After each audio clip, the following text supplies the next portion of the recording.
concretamente en la poesía. Buenas noches y bienvenidos al último encuentro del ciclo de Navidad.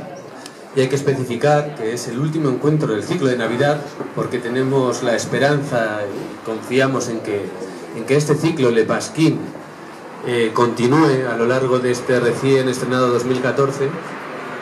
Pues como decía, estamos en ese último encuentro de un ciclo que nos ha dado muchísimas alegrías. Nos ha dado muchísimas alegrías por varias razones. La primera, por congregar en León, y esto ha sido gracias a la Concejalía de Cultura del Ayuntamiento de León, por congregar aquí a poetas de todo el territorio nacional y poetas de primer orden, y nos ha dado una inmensa alegría el hecho de constatar que este esfuerzo desde la Concejalía de Cultura, desde los establecimientos que participan, como es como es el Tribeca, como es el Belmondo, como es el Chelsea, nos alegra saber que no ha sido en balde, que todo este esfuerzo del equipo de la Concejalía, del equipo de los bares, se ha visto totalmente recompensado por días como este y por gente como vosotros que acudís, aunque haga un frío que pele, sea dentro, sea fuera, al calor de la poesía. Muchísimas gracias a vosotros, de verdad, gracias al esfuerzo de todo el equipo de la Concejalía, que ha hecho posible, no solo como valor técnico, sino como valor emotivo, el hecho de entregar horas dentro y fuera de su horario oficial, para hacer que la poesía realmente tenga una cama que agrade. Porque si no, no tiene sentido. Si no existe ese mimo, no tendría sentido.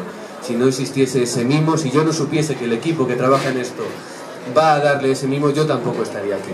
Entonces, encantadísimo de disfrutar de vuestra presencia y de disfrutar sobre todo, y así acabo pronto porque estamos aquí para disfrutar de la poesía de otra manera, disfrutar de la presencia de una figura de primer orden, como decía, que es mi buena amiga Guadalupe Grande. Os recuerdo un poco cómo va a funcionar la lectura de hoy, que es la que venimos repitiendo en estos ciclos.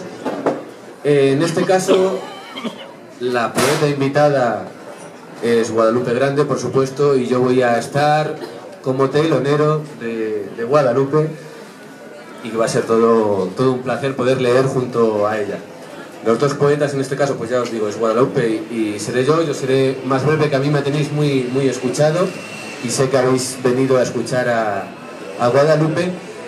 Leeremos los dos un ratito y abriremos el micro, que es una de las propuestas que la Concejalía tiene muy presente, que es acercar la poesía no solo desde un lado del micrófono, sino que haya un intercambio, un feedback en este sentido. Entonces sabéis que tenéis el micro a vuestra disposición después de que lea Guadalupe y unos poemas, para que salgáis a compartir vuestros poemas o los poemas de la gente que admiráis. No tiene por qué ser solo vuestros, poder salir. Como siempre en este ciclo que coordinamos, los primeros tendrán alguna pequeña recompensa y los primeros que se animen y salgan les regalaremos algún libro que hemos traído por aquí. Así que, sin más, os presento, porque creo que es el honor de abrir este ciclo corresponde a Guadalupe.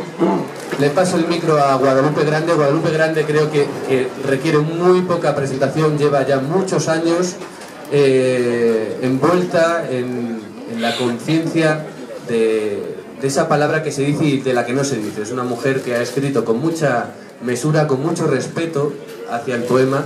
Por eso, a nivel crítico, a nivel literario, en el panorama nacional, es una de las poetas más valoradas de su generación. Lo estábamos hablando ahora, nominar la lista de libros que tiene publicados, estudios, becas, etcétera, no tiene mucho sentido. La buscáis porque creo que lo que importa es su poesía, los libros que tiene publicados y, por tanto, vuestras orejas a su servicio. Guadalupe, por favor, tuya es la palabra. Un aplauso, por favor.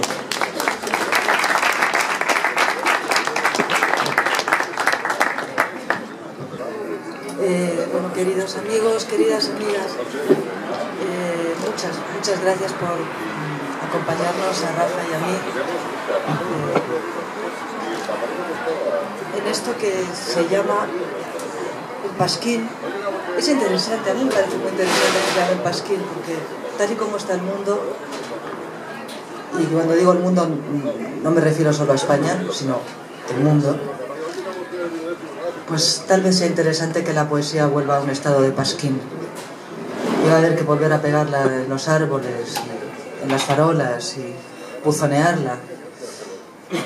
Y quizá con eso, además de en el libro, pues encuentre ese público que creo que está buscando ese lugar de conciencia, ese lugar de intensidad, ese lugar de desobediencia, ese lugar de sorpresa y de misterio que con suerte a veces acompaña algunos poemas.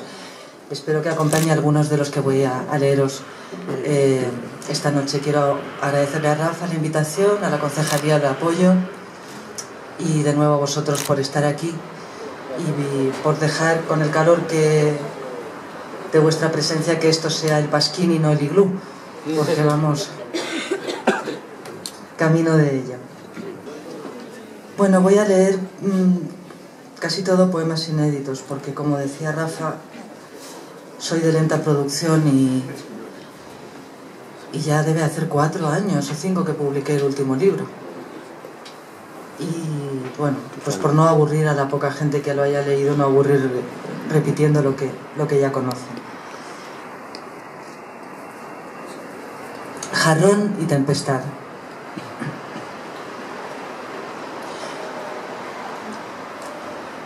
Como descenso por la flor desapacible, todos los equipajes más ligeros que la eternidad de las víctimas se dispersan en el mar de los astros de lana verde, las fronteras, la trompeta arcaica, el río circular, los veloces juguetes de la felicidad, sobre todo la eternidad del error.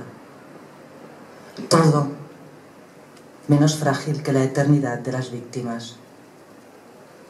No ha llegado a la retina el enjambre que anima el amor, ni el sol bajo el oro místico distante a la pasión de volar.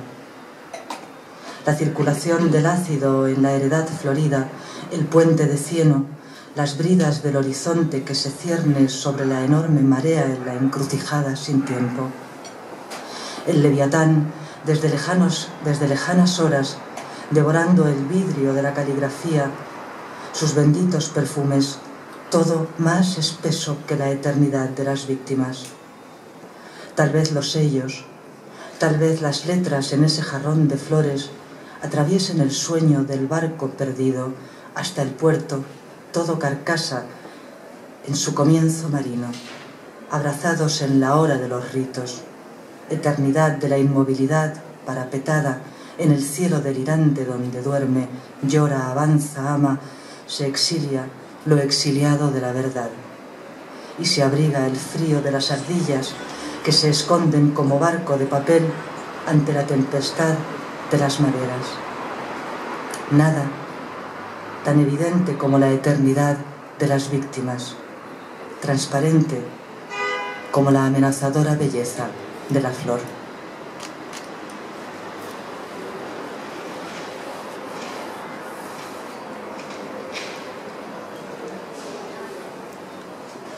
Primer plato.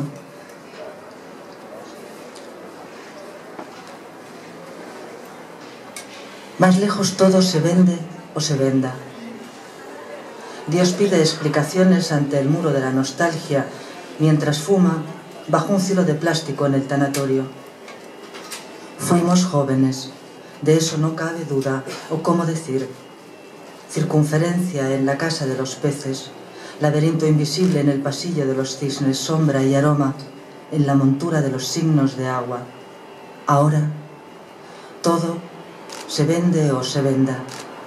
Todo es plata vieja en la aventura desnuda del edificio traslúcido, cuando los pulgares rozan la quilla del cuchillo que anuda las piedras frías, oscuras, profundas y absolutamente claras de la tempestad. Empieza a caer otro copo de nieve antes de que alguien termine de contar nuestros días en la lejana felicidad, como piedra en el plato de lentejas.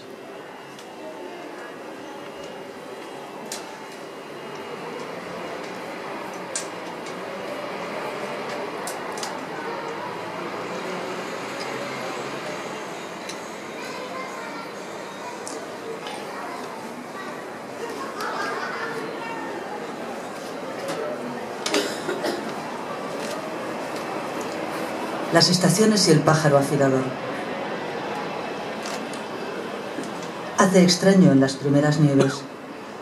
Esto nadie lo sabe, pero siempre hace más verdad en la sabiduría de las terceras nieves. Pero ¿dónde entonces la marca del herrero? Llega el invierno y los que se aman acuden al frío como acudieron al vuelo los cormoranes en tiempos de guerra. Es difícil seguir vivos, pero es más triste aún abandonar la casa de las palomas ciegas. No es en la tarde de los cuadros donde dejamos la caja fuerte de las pérdidas, sino en la cuchara de palo que regalamos al afilador. Nada salpica nuestra inocencia, salvo la casi certeza de que regresará el verano a la hoguera del frío y habremos de ocuparnos de quienes más nos necesitan.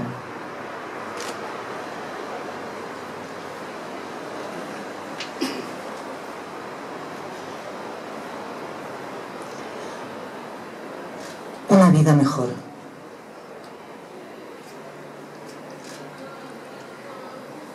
Y daría igual que fuéramos eternos. El escaparate brilla como los fuegos fatuos. Tras el cristal, las minúsculas manos desmenuzan la herrumbre. Una maleta, un pañuelo, un zapato, el cinturón de falsa serpiente, plumas de avestruz para el asombro que ya nadie llevará. Así brilla el tiempo tras el cristal. Fruta escarchada de los días, brillo mineral colgado de un árbol cortado, pez anudado a la cuerda de tender. Y dará lo mismo que seamos eternos. Mirar los escaparates corchea arriba, semifusa abajo, acompasar el paso para no tropezar, para volver del mediodía, para llegar al anochecer. Un escaparate y luego otro y al fondo el cajero y su ábaco de lágrimas. Pasar o no pasar. O quedarnos aquí, moliendo la herrumbre con el molinillo de té. Pero los guantes de gamuza se posan sobre el piano do, re, mi, sordamente fa, sol, sol, felpa constante en la percusión. No hay pez martillo que valga, no hay animal de sombra ni de luz en esta cuenta de adverbios. Aquí, allí, ahora, entonces, ¿cuándo? Daría lo mismo que fuéramos eternos entonces, ahora, hoy o jamás. Es mucho más simple. No es cuestión de constelaciones, no es el brillo de la madera transmutado en ballena, no es la piedra roseta ni el esperanto de la lluvia, no el canto de la sirena deletreado sobre los surcos de la pizarra. Es mucho más simple, una vida mejor. Una vida con memoria de elefante y sed de camello y ojo de lince, brújula de cormorán, solidaridad de hormiga, precisión de abeja, una vida con fidelidad de cisne y sonrisa de chimpancé y delicadeza de libélula y piel de leopardo, conversación de bosque, majestad de cordillera y siempre el cuento de nunca acabar.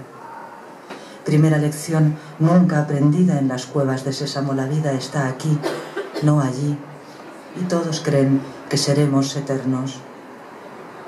En el escaparate brilla la caja registradora, pequeña cola de alacrán, servilletero que nos abraza a la mesa. Una vida mejor. Aquí, allí, al otro lado del cristal. Y nada importa que seamos eternos. Este poema tiene una pequeña debería tener una pequeña explicación que obviamente no lleva. Es la historia de un ciclista italiano, Bartali, o parte de esa historia y de una fotografía que encontré en un mercadillo en Italia. Bueno, Bartali, que era un gran ciclista y un hombre muy conocido en la Italia de la guerra, y dijéramos que afecto al régimen, bueno, pues se dedicó durante la Segunda Guerra Mundial a pasar en su bicicleta, en la carcasa de la bicicleta, escondidos los documentos de identidad falsos de 800 almas hebreas que gracias a él pudieron salir de Italia. El poema se titula Yana Nissim, Elena Bartali, 1946.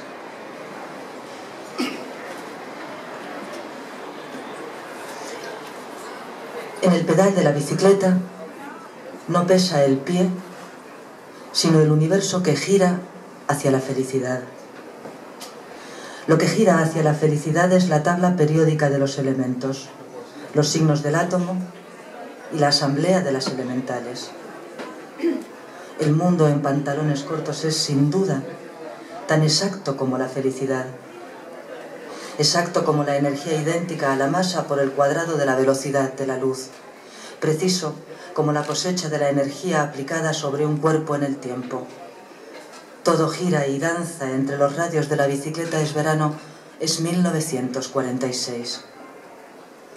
La felicidad se parece a la elasticidad del aire. La felicidad es el cordón en la bota de un ciclista. La felicidad es el timbre obcecado en la dirección opuesta del tren. La felicidad es la doble cadena entre la que gira el mundo y su sombra, la suma del trabajo y la materia, la resta del vacío y el desprestigio del animal. Los radios de la rueda en los que navega el olímpico pulmón, la doble hélice diciendo sí y luego sí y después sí una vez más. En la carcasa del animal, la felicidad es el documento donde Yana no fue Yana, sino la sombra de la felicidad. En el interior de los huesos se escucha la imprenta, materia inalcanzable, las puertas de la dicha, la tinta invisible de la salvación. No es el ciclista quien viaja sobre las ruedas del animal, es la asamblea de los 800, la sinagoga en la campana del tren diciendo que no, los belfos de la dignidad y los cordones de Primo Levi. El olímpico en la fe respira sobre el cuerpo del animal. El monje volador reza a sus pulmones. Santa Grecia nunca sabrá de la santidad del deporte, de la salvación, no importa. No solo es el pie del ciclista quien empuja el pedal, es la alianza de las elementales, la partícula huérfana, el átomo viudo y la extranjera del azar. No es el pie de Yana quien empuja el pedal. Entre el actinio y el circonio se tensa el arco universal de la dicha. Vibran las valencias, suena la campana de Gauss. Es verano, es 1946.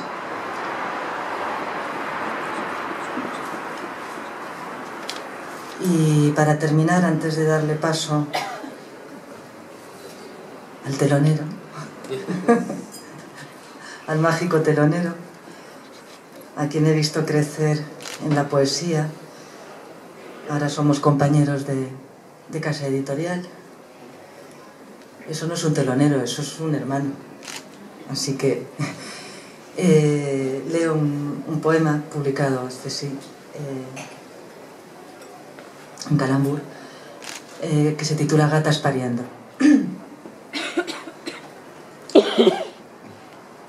Así escuchas las cosas de tu vida, como el maullido de un gato al fondo del jardín. Te despiertas de madrugada y oyes al fondo, muy al fondo, ese remoto maullido de gato recién nacido. Un verano y luego otro y otro más, hasta llegar a esta noche al fondo del jardín, al fondo. Así escuchas las cosas de tu vida, así escuchas las cosas del mundo a oscuras, de noche, palpando el susto de no entender o el de no querer hacerlo. Y ese gato que no para de maullar y es una pequeña herida, no sabes de qué, no sabes de quién, pero ahí está insistiendo, clamando de hambre y noche al borde del peligro, al borde del abismo, al borde del jardín, un coche, un faro, luego nada. Y continuarán los maullidos más obcecados que tú, y si no, al tiempo, al próximo verano, hasta la próxima canícula, sonido desvalido como una onomatopeya tan poco lírica que no la puedes escribir. ¿Qué pensaría nadie? ¿Y quién es nadie al leer esa onomatopeya tan líricamente escrita, tan ridículamente sonora, tan de viñeta de posguerra? Pero suena cada noche, y tú, para bordear la herida, te dices que así empezó todo, con una onomatopeya, con un sonido tan innombrable como ahora el insistente maullido del gato recién nacido, convocándote a dónde, pidiéndote qué. O quizá algo peor, tal vez nada te convoque y tan solo te despiertas en medio de la noche para ser el precario testigo que no puede traducir una onomatopeya. Eso te dices para bordear la herida. Escuchas el maullido del gato. Has visto un hombre sin brazos al borde de la limosna. Has rozado la pierna perdida del animal en el pantalón doblado sobre el muslo. Has comprendido que la muerte es un ramo de rosas de plástico atado a un farol y te has preguntado qué palabra no es una onomatopeya indescifrable, una persecución en la sombra. Un verano y otro, al fondo de la vida, al fondo del jardín, al fondo del sonido. Y las gatas siguen pariendo sin parar, y paren onomatopeyas que al fondo del jardín resuenan como las tablas de la ley. Muchas gracias.